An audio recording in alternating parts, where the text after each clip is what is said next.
I mostly worked on narrative design teams in DigiPen, as well as done a good amount of voice acting, so that's kind of a sector of game design that I'm interested in.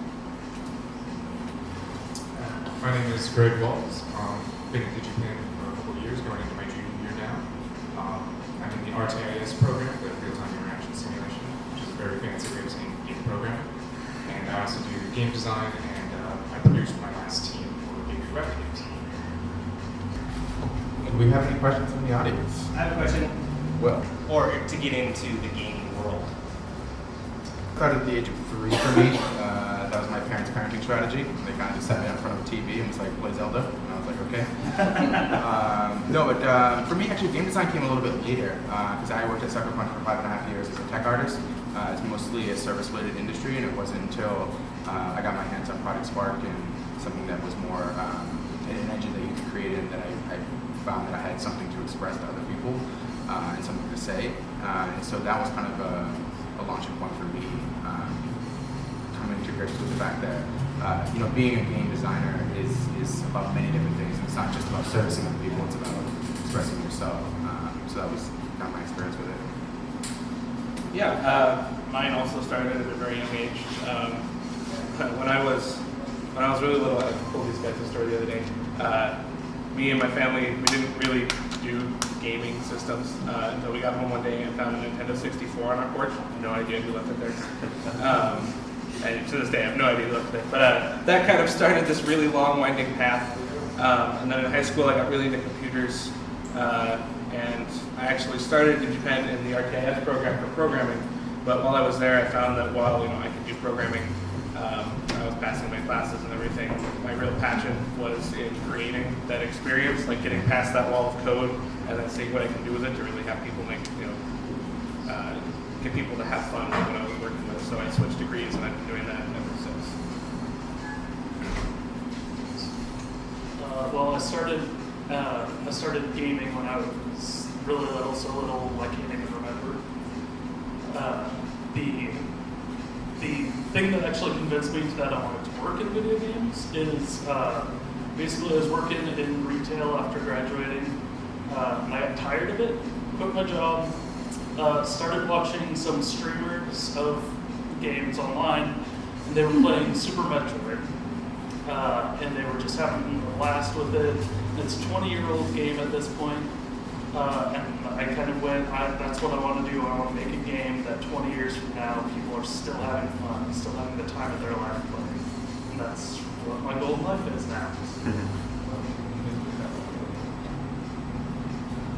Oh gosh, I played a good amount of games growing up, but I was actually, a year before I started at DigiPen, I was in law school and very miserable. And a friend of mine, suggested I go to the Game Developers Conference in San Francisco, and so I went. I had an amazing week going to fantastic talks about just all these interesting things people are doing. I learned about how powerful games can be. And I withdrew from law school the day I got back and applied to DigiPen. So I was just really impressed by the way that designers that I talked to and whose talks I went to were using games to inspire and actually create social change. So that's really how I got into game design. And I actually have a degree in English already, and so looking into narrative design, which is really focused on storytelling and character development, just was a really natural fit for me and something I'm very passionate about. I've been a gamer for as long as I can remember in my life.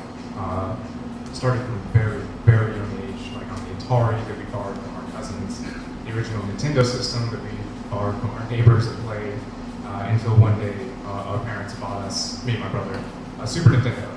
And I'll never forget that day because I was actually playing pinball on the Atari that day. And my brother walks in the door with a huge smile on his face and a brand new Super Nintendo. The games that came with it were Legend of Zelda: Link to the Past and Super Mario World. We played them into the ground. And that started a lifelong love affair with video games. After high school, I had no idea what I wanted to do with my life as a career or as a job, so I joined the military. I did that for 6 years. About 3 years into it, I realized I did not want to do that anymore. So I a long, hard look at what I really wanted to do for the rest of my life that would make me happy, something that I'd actually wake up every morning and say, yes, this is what I want to do with my life. I'm happy doing this. And the answer was video games. I couldn't think of anything else that would make me more happy than making video games for the rest of my life. And as soon as I left, the day I left the military, I applied to DigiPen, and I haven't looked back since. Yeah, I think that yes, to half of that is, it's definitely going more in one direction, but I think that they both are kind of growing with each other. My game, it's up to Giga Gravity Games is just an arena brawler. You're 4 robots inside of an entertainment arena and you blow each other up. And even though that's not an emotional journey, it doesn't have a lot of narrative to it, it's a 4-player game. You're sitting down with friends or family, and it's really fun. And when you get a game that's just fundamentally fun to play, that brings you joy, it brings you happiness. It takes you out of your reality for a second. And the same thing with the Oculus Rift. I feel just these first few years, people are going to be making prototypes. They're going to be making things just to understand how the technology works. And once that comes online, people will have a better desire, I guess, a greater desire to build games. We're at this point now where, for the first time, I think since the 80s, really, we're seeing a huge change in interaction with games. Like, we're going away from, maybe not going away, but we're certainly adding to our repertoire touch. That's present history, and now we're moving into things like Oculus, and I'm sure that eventually you're going to tie in some very human motions and interactions to those games. So how is that changing the way you guys think about games, if at all, and where do you see it going in the next couple decades? I was actually about to address the earlier question. I think I can answer that one as well as that one in the same go. I personally also consider myself a narrative designer.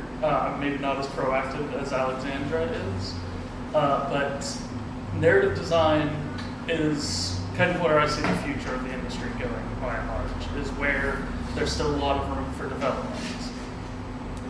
And narrative design comes down to more than actually just simply telling the story. Narrative design is the world that you build around you. It is all the little objects. You can tell a story without even saying anything. So once you get into the realm of the Oculus Rift and stuff like that, and all the VR, the HoloLens, all those things, you can start to build a fully immersive world. I think it's interesting, and kind of just have to see where the future goes, but it does present a lot of interesting opportunities for us as designers to get involved in. I brought 3 with me, so you guys can try it out. No, I can't speak too much of it because it's all still very much behind closed doors. But there is this very interesting. I wouldn't call it a battle right now, but people are trying to decide whether VR or AR is the next big thing, and I don't think anyone really knows. But for me, I think that gamers are It's an adventure game, but there are definitely RPG elements. So we're even seeing it in our student projects too, which is very cool. And regarding the future, one application that I'm really excited about is allowing folks who are differently abled to experience things that they normally never would or believe that they never would. So I think AR developments are going to enable that, and that's just so exciting to me. One of the most exciting things about gaming to me is that it evolves with technology, and technology is evolving very rapidly. It's getting much, much, much better. And as it does, games will go along with it because we're computer engineers. We program on the technology that's available. So whatever comes next, we're going to make a game for it. Whatever you can imagine next with the technology you see, we're going to make a game for it because that's what people want and that's what we want to do. Phones came out, and as soon as we realized they were a computer, we made games for them and people played them. And as soon as we realized, oh hey, there's this cool 3D thing we can do. Well, the Oculus Rift, we were like, all right, games, here you go. Our imagination will never be limited, ever, because we will always have technology to allow us to do literally anything we can think of, and that's really cool. So AR or VR or phones or outer space or whatever, we're going to be Media element, and what I see, kind of what you guys were talking about is, you know, sometimes there is an emotional hook in film and there's an emotional hook in games as well. Do you guys see the two mediums melding? Where what would you see? What would you make to kind of fit into that need? Yeah, I would absolutely love to go and see a movie that you just described, where you get to like put on the VR headset and like step into Brad Pitt's character's role and just kind of either ride along and see what happens, or you're gonna make decisions as you move through that world, and all the extras have like little taglines that you can go up and interact with them, and that would be awesome. Yeah, it's definitely moving that way. I know in games down and having a story told to you that maybe it's, I believe in the capacity for games to make experiences that resonate emotionally with you more than a film would generally be able to. But I do think that if we ever get to a point where there's a loss of a purely passive film, that'll be a huge disappointment in my mind. It reminded me of Twitch plays Pokemon. So I think we're already seeing it now. Countless thousands of people all over the world all playing the game together, and countless other thousands who didn't usually want to watch to see what happens. I think we're seeing that happen more often with YouTube and Twitch in these, well, kind of celebrities almost appearing in these mediums. People love games. They love playing games and they love to watch games. But some really good ones to look at that even as I was playing with them, I felt like fewer interactive movies. Heavy Rain, Wolf Among Us, The Walking Dead. Anything Telltale's making. Yeah, pretty much Telltale and Quantic Dream are really good studios to take a look at for that. And you get to play a certain protagonist or a couple of different ones and decide their personalities and their actions, but there is a narrative, a story behind it that's going to go a certain way. So there's still, the developers have agency there, but they give you a little bit of room to decide your own. So some good stuff to take a look at.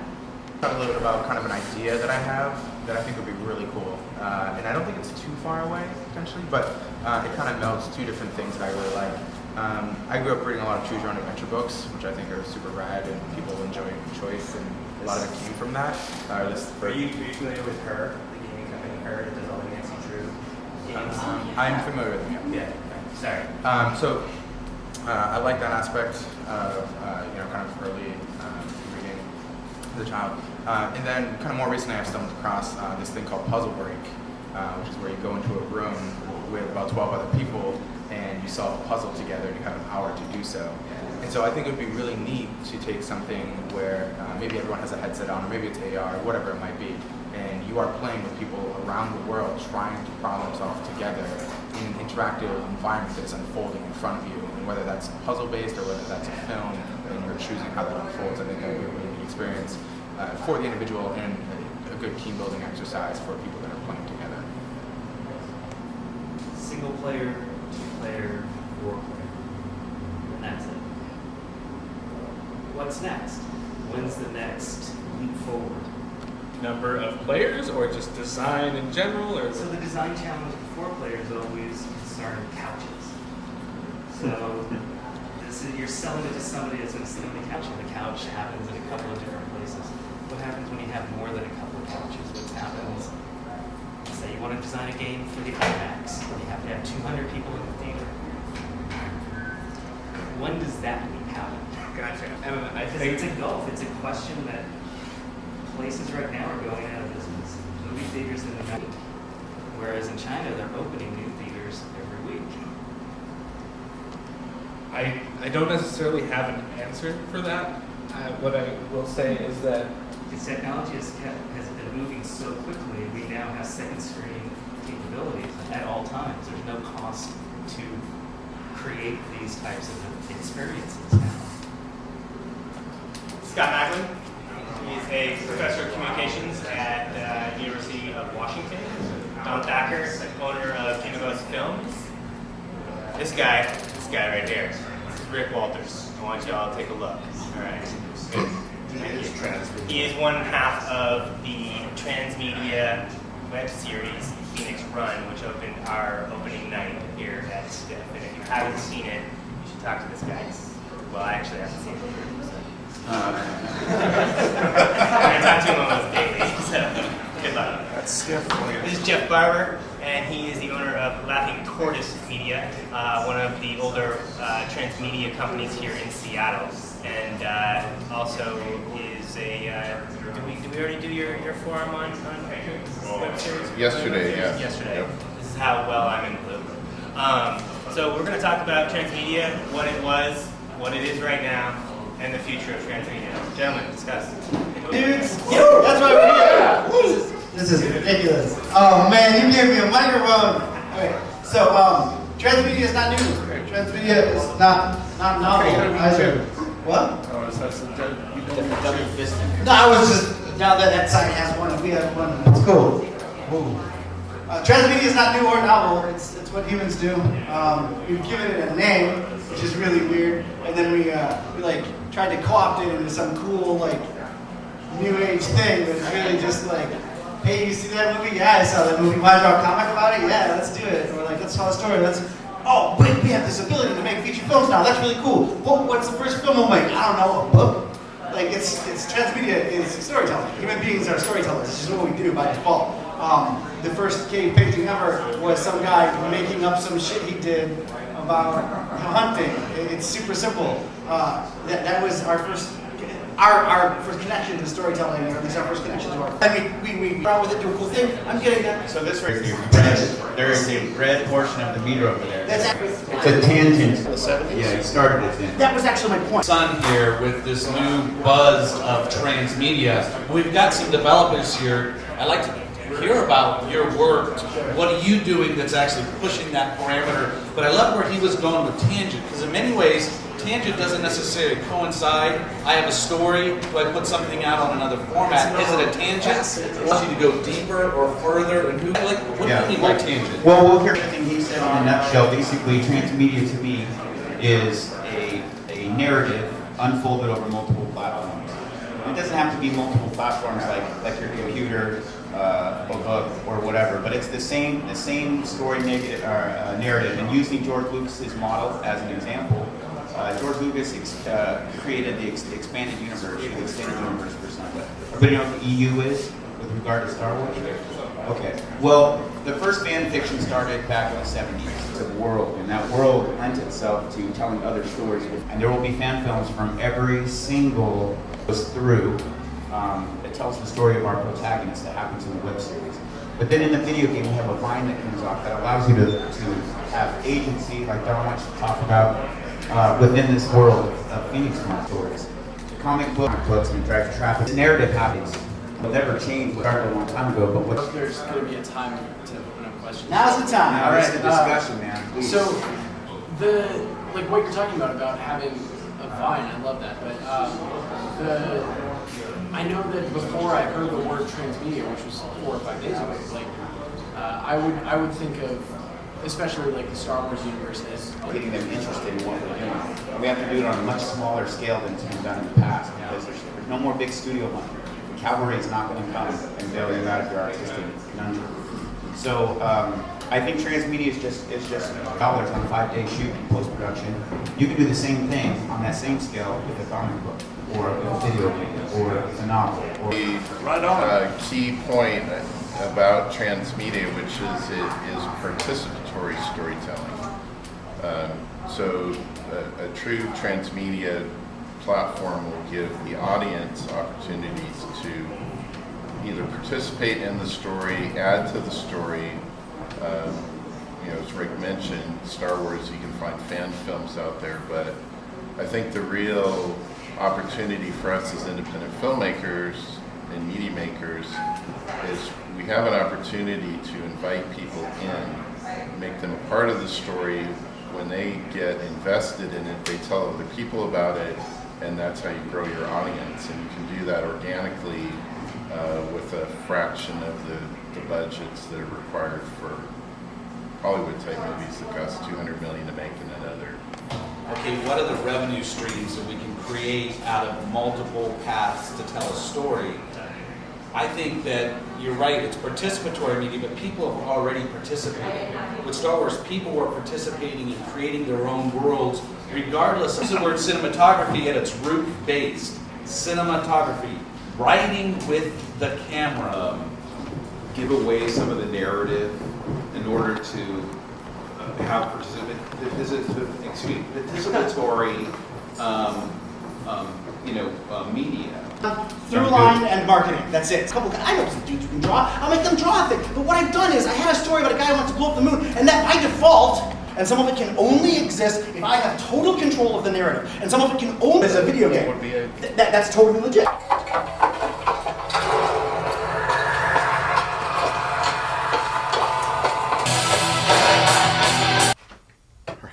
I'm Doug Stapleton, and I'm the writer-director of Deadline. I'm here at STIFF 2015. So you're like batting 100 per there we go, yeah. 1,000 or something like that. Yeah. But yeah, I remember your previous film was this film is definitely the previous film was kind of very contained, just kind of one room. Right. This is a lot more complex. Yes. So you kind of grown as a filmmaker. Actually, I wrote both the scripts at the same time, and I ended up doing the previous film, Take 38, because it seemed like it was easier to do with one room and one scene, basically. Yeah. Did you do with Wonder? How did you find her? Did you have an open casting call? I did. I actually held auditions and brought people in and did the full audition and casting process. Cool. Hey, do you guys have any questions for Doug? Actually 3 nights, and then I did some exteriors another day, and then some of the video camera, the computer screen stuff on that same day. So 4 days total. And what are your plans now with it? I mean, how did you get out there a little bit? Yeah, I haven't really done much with it. Just my wife and I had a baby, so my life's kind of changed a bit. So it hasn't been my total focus at the moment. So I don't know yet. So yeah. Anybody else have a question? I live in the east side right now. Yeah. Yeah, so you could pop over. Oh yeah, yeah. I work downtown. So. All right, cool. Yeah. And how do people find out about your film? In general. So tell me about your film. Sure. So Rollout Cowboy, we had our U.S. premiere in 2011, and we are sort of a portrait music documentary about a rapping cowboy from North Dakota who set across on a cross-country tour right in the backdrop of... So tell me about your film again. I'm sorry, we were removed from the theater. No problem, Carol. So Rollout Cowboy is a feature music documentary we screened in 2011 across the country and over 50 film festivals. We actually won Best Documentary here at STIFF in 2011. That's how I met these guys. So Rollout Cowboy is basically a portrait story about a rapping cowboy who goes out on a musical tour right as the country is shifting to the Obama era. So it's kind of pits red state against blue state as he goes across to small communities and sort of sends out his message, which is sort of disrupting people because he talks about Obama and sex and culture and things that make people cringe. So that's the story of Rollout Cowboy.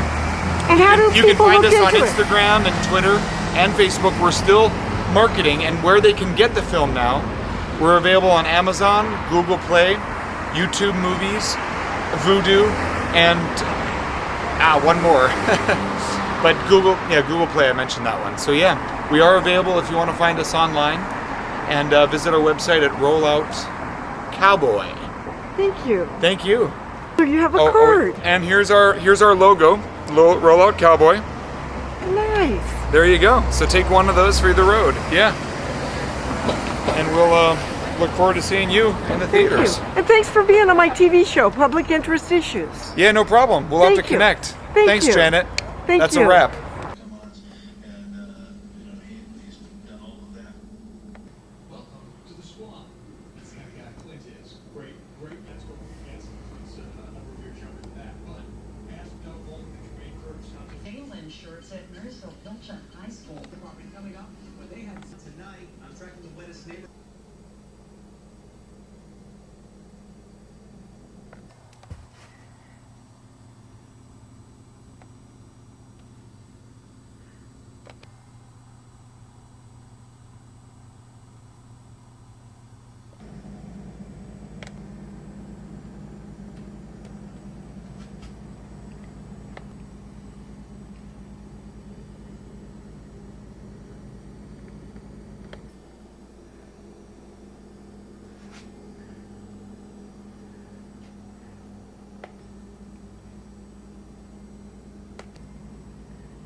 I'm Ryan.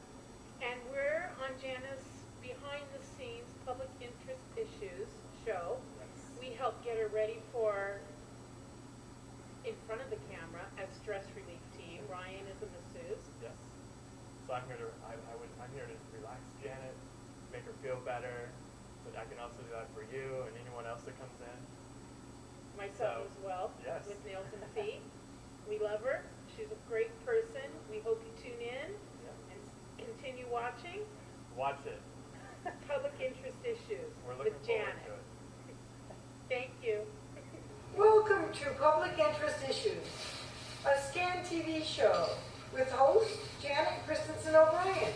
Today for our first show we have Chris Campagna. He is doing the Pike Place Pig.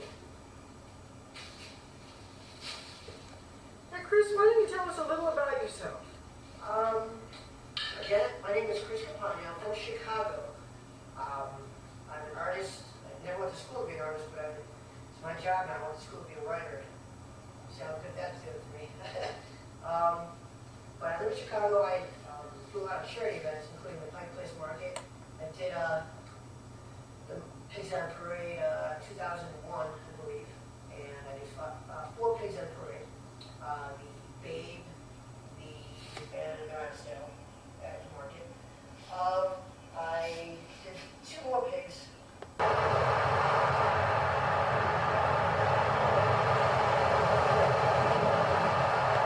Welcome to Public Interest Issues, where every episode starts at Cameras West North Gate, where Janet comes to pick up her tapes. Yeah! Today we've got Mem, Shannon, and the membership playing live at the Highway 99 Club. Yeah! Enjoy! Thank you! Okay.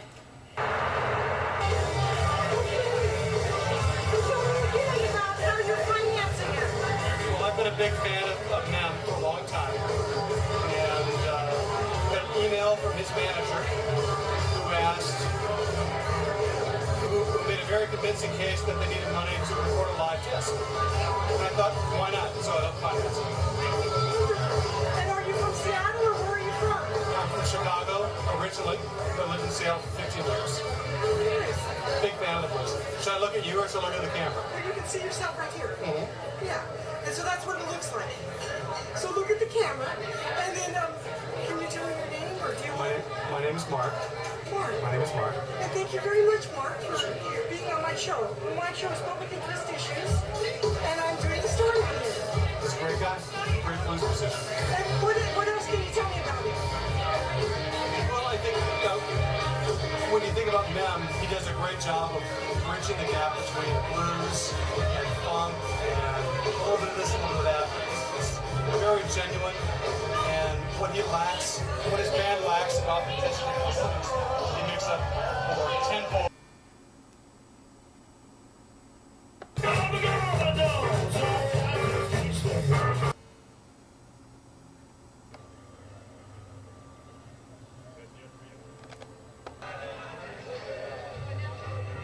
Thank you.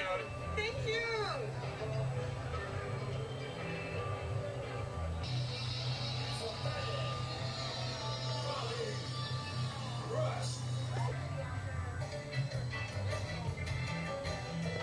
Yeah.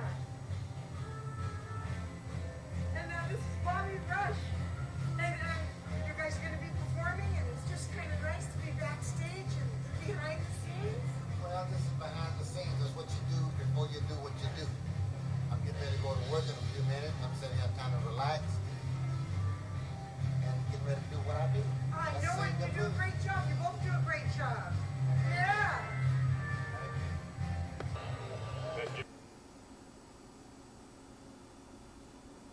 TV schedule, and they have 3 shows of mine on June 2nd. They have Public Interest Issue at 2 a.m. They have Public Interest Issue at 2:30 p.m. And they have Public Interest Issue at 11:30 p.m.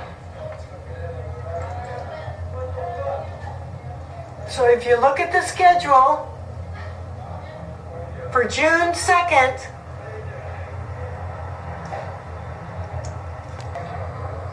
Nominated for an award in 2010 for favorite locally produced program. I won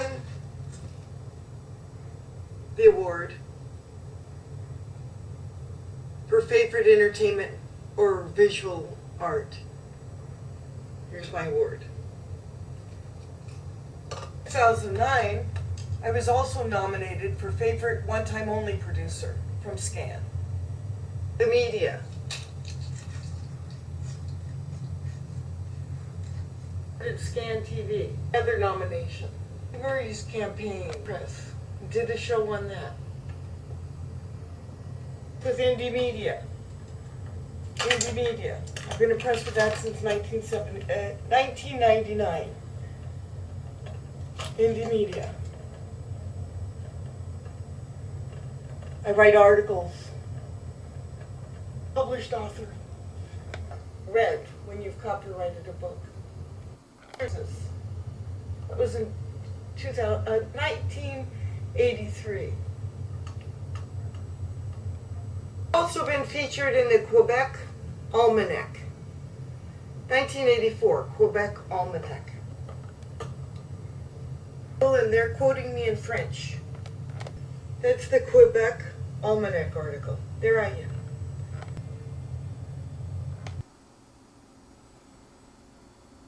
City of Bellingham. Well, and stay wide and get both of us in here. We're here in Seattle today doing Brian's oral history, but it's important to realize that he has a large contribution in the city of Bellingham. We have a district called Fairhaven, and in the Fairhaven area he's responsible for the Fairhaven Green, a large part of it. Always has kids on it. Up the rays all day long, and the Birdie Dan's arms like that. Oh yeah, it was priceless. That's cute. But then we also have. You give me the name of your class. So this is a 7th grade class from Seattle Girls School. That's so nice. Just part of the class, yeah. And we have 4 other groups out and about today doing the urban scavenger hunt. Tomorrow's the last day of school, so this is a big end of the year project that we do. Nice. And I'll let you guys, I'll tell you the link. It'll be on YouTube, it'll be on Seattle Community Media, and it'll be on archive.org. So it'll be on 3 different websites. All right. And let me have that little flyer. This is a Seattle Girls School Bumper Sticker. And that's a gift for you. Oh, that's so sweet. And that's my gift to you. So it's a trade. Yay. Thanks a lot. Thanks for coming in. Thanks for interviewing me. Thank you. Thank you. Bye. Bye. You know, it's amazing what Dan Smirkin has done since the death of your husband. This is your property, your personal property, and Dan Smirkin was trying to interfere. And then on Vanguard and all that other stuff, Dan Smirkin has put in a change of address, and nobody ever told you about it. So what are the kinds of things you're finding out about what Dan Smirkin has been up to? Well, I've learned that Dan Smirkin is going to great length to fraudulently misdirect my mail to his address that he has for his consulting company down in Olympia, Washington, and that also there has been a great deal of rifling with bank accounts, various bank accounts, all after my husband's death.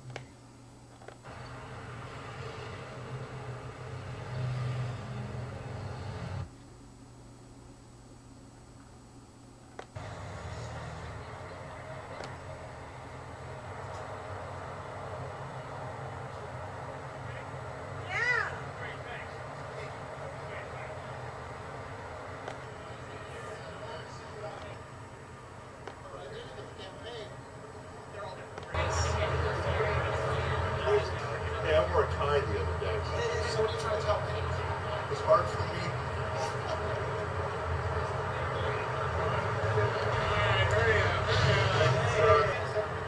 Yeah, person. some space, yes. Wait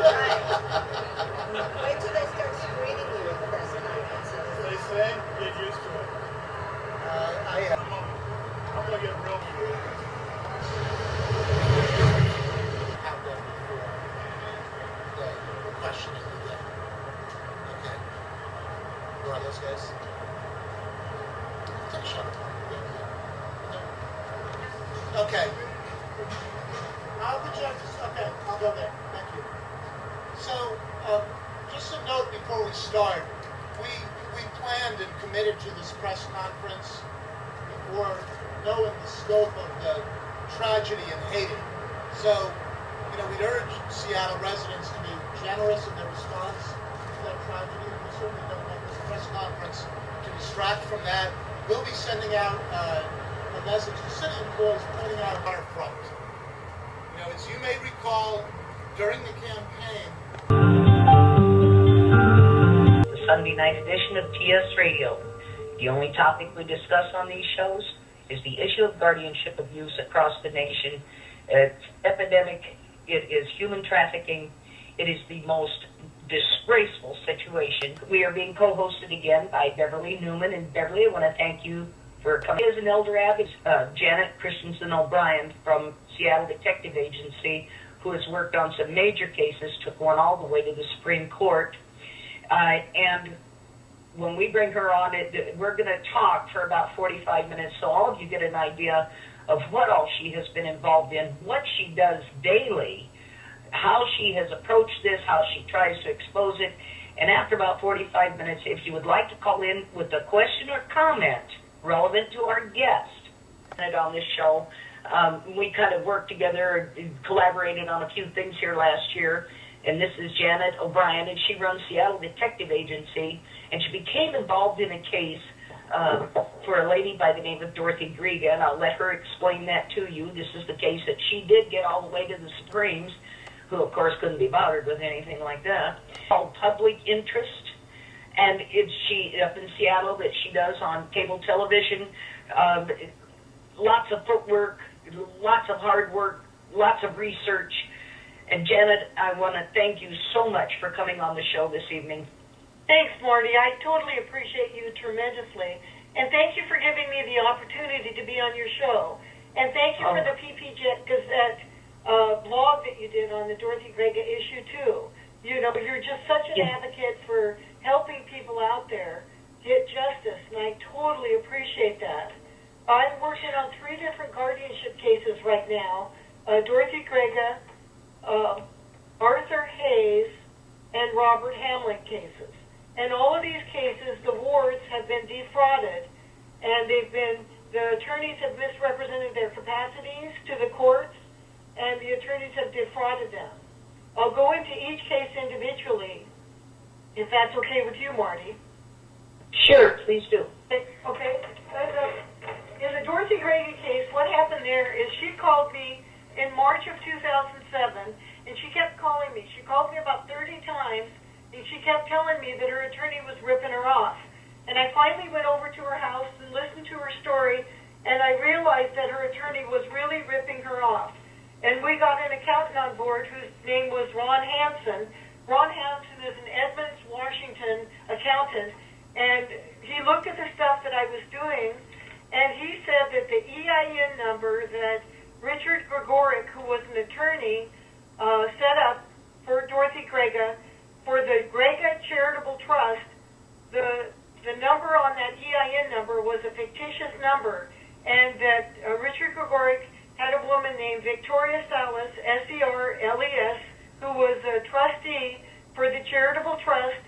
She went over to the Bank of America and set up a bank account using a fictitious name and a fictitious charitable trust number, and hid Dorothy Griega and Stephen Griega's money in that account, and they hid it from the IRS, and they hid it from Dorothy Griega. And we didn't find it until 2007. And then we found open with a check from BDO, and it was a check that was written on a U.S. bank account, and it was opened, and when the check was deposited, it was in the amount of $2,859 in April of 2004. And then in December of 2004, there was a wire transfer of $203,827.69 from Southwest Securities in Phoenix, Arizona that was wire transferred into Dorothy Grega's account at Charitable Trust. So what BDO did and what Kent West did, who was the trustee before Victoria took over, they hid money in all these different accounts in different states so that Dorothy and her husband, Stephen Grega, would not have the money that they thought they had. Situation of Dorothy Grega asking all these different people, the Attorney General and everybody, Department of Social and Health Service, and all these different people for help because her attorney was ripping her off. John Sinsheimer, who is a Seattle attorney, to file a malpractice case against Richard Gregoric for misappropriating her money, and John Sinsheimer was about to do that when the guardianship case was filed. What was happening in Dorothy Grega's life is she had not paid her tax returns in 2002, 2003, 2004, 2005, 2006, and the IRS had put a tax lien on her banks and had put a tax lien on her properties. And during this time period, Partners in Care, who was appointed as her guardian, had appointed to help her, had removed her money from Washington Mutual Bank during a tax lien and secretly put it into an account at U.S. Bank. And when they put it into an account at U.S. Bank, Partners in Care put it into an account number at U.S. Bank, account number 15359501150. Dorothy Grega's money was put into that account during a tax lien, and Partners in Care did not put Dorothy Grega's Social Security number on that account. And Partners in Care had 10 accounts at U.S. Bank without any of the warrants. Janet, a little bit of time to absorb the various Partners in Care, and how did Partners in Care get into this picture with Dorothy Grega? What happened is Dorothy Grega hired a woman named Janet Summers, who was a lawyer. And Janet Summers convinced Dorothy Grega to hire Partners in Care to help her with her finances and give them the power of attorney and probably act as their advocate for her. She did not authorize them to start stealing her money. So Dorothy Grega first had Richard Gregoric, who was an attorney, who stole money from her, and BDO stole money from her. So she hired Janet Summers to try to get the money back that BDO and Richard Gregoric had stolen from her. And then Partners in Care stole money from her. And they removed money during a tax levy, and that was working with Dorothy Grega during that time period. Her name is Patricia Stauffer, and she's an IRS agent in Anchorage, Alaska, and she liked Dorothy, and she tried to help Dorothy get her finances in order, and she tried to help Dorothy because she heard Dorothy say that all these attorneys were ripping her off, and she tried to work with Dorothy to get her money back as well as me. So Dorothy was a whistleblower, and Patricia did her taxes for her, and then Dorothy sent her the money, and then Patricia asked Dorothy Grega point blank, did you put the money in U.S. Bank to defeat the levy? And Dorothy said, no, I did not. I did not authorize Partners in Care to remove my money from Washington Mutual when there was a tax levy on that account and to put it into another separate account under Partners in Care that didn't have any information with me on it. And so Patricia,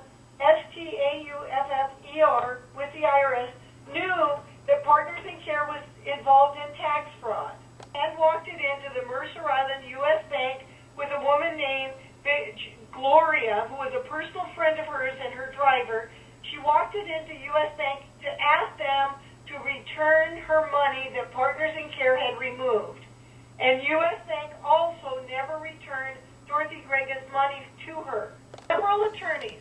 She hired one attorney to file a lawsuit against Richard Gregoric to get the money back that he had stolen from her.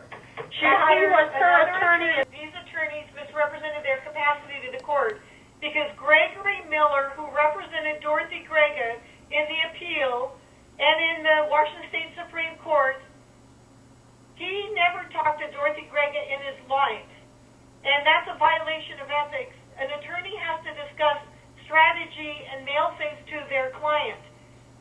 Gregory Miller mailed stuff to Dorothy Grega's daughter's lawyer, Sally Lanham. Sally Lanham assaulted me in court. She accessed my bank deposit slips without a court order, and she engaged in false swearing and fraud, and she was not Dorothy Grega's lawyer. And Dorothy Grega had never met Gregory Miller in her life, and Gregory Miller sent his bills for representing Dorothy Grega to Sally Lanham, and never sent them to Dorothy Grega. And I argued that he misrepresented his capacity to the court, and that it was a due process violation. The Supreme Court, what happened is on January 2012, I sent it off. Mr. Gregory Miller waived responding. This is the United States Supreme Court. No, the United States Supreme Court in Washington, D.C. Yeah, the United States Supreme Court in Washington, D.C. Accepted my writ of certiorari for conference. That means 4 Supreme Court judges look at it. It went to conference on September 24th, and then it got declined on October 1st. So that you were notified of this by mail from the U.S. Supreme Court? Yeah, it just gets declined. That means that they have so many cases before them that they're not going to hear this one and allow you to argue it in the U.S. Supreme Court, but at least somebody did look at it. So I'm very grateful that somebody in the U.S. Supreme Court, one of the justices, looked at it and thought it was of merit to send it off to the conference, because a lot of cases do not get in conference. Gregory Miller, who was the opposing attorney in this case, has had a lot of cases in the U.S. Supreme Court, but he's never had any of them accepted. So my case was the only one he's ever had before the U.S. Supreme Court. So it showed on the records that I had one case before the 2008 term, and he only had one case. So my case is the only case that he has represented that's ever gone up to the U.S. Supreme Court. So it's really a big deal that cases go up that far. And you had a case also that went up to that stage. Yes, and ours was filed on October in my case. But in my case, I handled it pro se, and I filed the writ of cert myself. And your father's case is very similar to the Robert Hamlin case, in which a guardianship was entered, and the court entered a protection order against the wife from being allowed to remove her husband from the VA hospital for a period of 5 years, and the guardian who was appointed removed money from their joint bank accounts without a court order, and Robert Hamlin was prevented from leaving the VA hospital, and he was abused and died at the VA hospital. And this is absolutely, this is beyond criminal. It's the new crime of the century.